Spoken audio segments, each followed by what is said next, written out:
회사 내 공모자는 업무상 배임죄가 해당이 되고요. 회사 내 공모자와 함께 공모하여 급여를 타간 근로자는 업무상 배임죄의 공범에 해당됩니다. 따라서 이 경우 회사 내 공모자와 해당 근로자 2명에 대해서 업무상 배임죄의 공범으로 각각 고소가 가능합니다.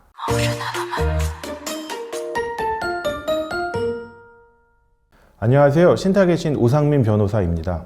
이번 영상은요, 실제로 근로하지 않은 근로자에게 급여를 지급한 경우 법적 해결 방법에 대해서 설명드리겠습니다. 최근에 어떤 회사의 대표이사님이 저에게 찾아오셔서 상담을 구하셨습니다. 어떤 내용이냐면 자기가 최근에 어떤 회사의 대표이사로 취임했는데 그전 대표가 한 행위를 하나씩 살펴보니까 근로자 A에게 3년 동안 총 3억 원의 급여를 지급한 사실을 확인했다고 했습니다. 그런데 뭐가 문제냐면 그 근로자 A가 실제로 근로한 사실이 전혀 없었고 다른 임직원들에게 문의해봐도 해당 근로자를 보거나 만난 사실조차 없다는 것입니다. 그래서 저에게 찾아온 대표이사님이 어떻게 하면 좋을지에 대해서 상담을 구하는 내용이었습니다. 그래서 제가 먼저 대표이사님에게 어떻게 급여가 지급되었는지 사실관계부터 확인했습니다. 왜냐하면 급여가 지급된 경우를 다음과 같이 2가지 경우로 나누어 살펴봐야 됩니다. 첫째,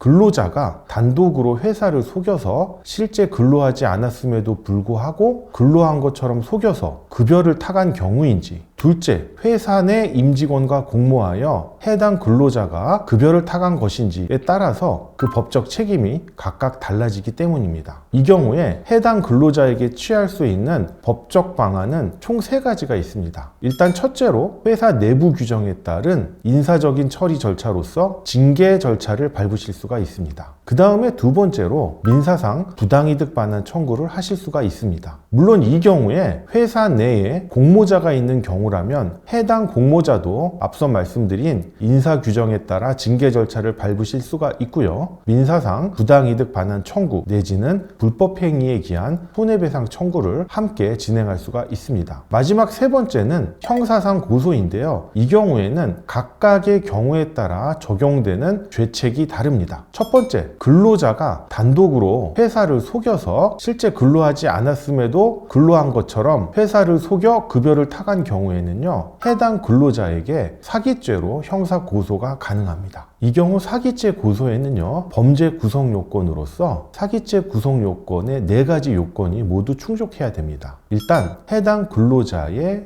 회사에 대한 기망행위가 있었는지, 그리고 해당 근로자의 기망행위로 인해서 회사의 착오 및 처분행위가 있었는지 여부입니다. 아울러 해당 근로자의 기망행위와 회사의 착오 및 처분행위 사이에 인과관계가 있어야 합니다. 마지막으로 해당 근로자에게 불법 영득의 의사가 있었는지 여부입니다. 이와 같이 총 4가지의 사기죄 구성 요건이 해당되어야만 해당 근로자에게 사기죄의 범죄가 인정될 것입니다. 그 다음에 회사의 임직원과 공모해서 해당 근로자가 급여를 타간 경우에는요, 사기죄가 아닌 업무상 배임죄의 공범으로 고소를 하셔야 됩니다. 왜냐하면 회사의 임직원은 회사의 사무를 처리하는 자로서 회사의 이익을 위해서 업무를 처리해야 됨에도 불구하고 그 의무에 반하여 회사에게 손해를 발생시키고 본인 또는 해당 근로자에게 부당한 이득을 가하는 범죄 행위를 했기 때문입니다. 이 경우에 회사 내 공모자는 업무상 배임죄가 해당이 되고요. 회사 내 공모자와 함께 공모하여 급여를 타간 근로자는 업무상 배임죄의 공범에 해당됩니다. 따라서 이 경우 회사 내 공모자와 해당 근로자 2명에 대해서 업무상 배임죄의 공범으로 각각 고소가 가능합니다. 마지막으로요, 만약에 해당 근로자가 실제 근로하지 않았음에도 불구하고 근로한 것처럼 속이는 과정에서 근로계약서를 작성한다든가 아니면 출근 명부를 조작해서 작성한다든가 아니면 업무 보고서를 조작해서 작성한다면 앞서 말씀드린 각각의 사안에 따라 사기죄 또는 업무상 배임죄의 공범이 성립하고 그와 별도로 사문서 위조죄와 동행사죄까지도 형사 고소가 가능합니다. 본 영상을 통해서 실제 근로하지 않은 근로자에게 급여를 지급한 경우 어떻게 하면 법적으로 구제받을 수 있는지 여부에 대해서 설명드렸습니다. 본 영상이 도움이 되셨다면 구독과 좋아요 부탁드립니다. 감사합니다.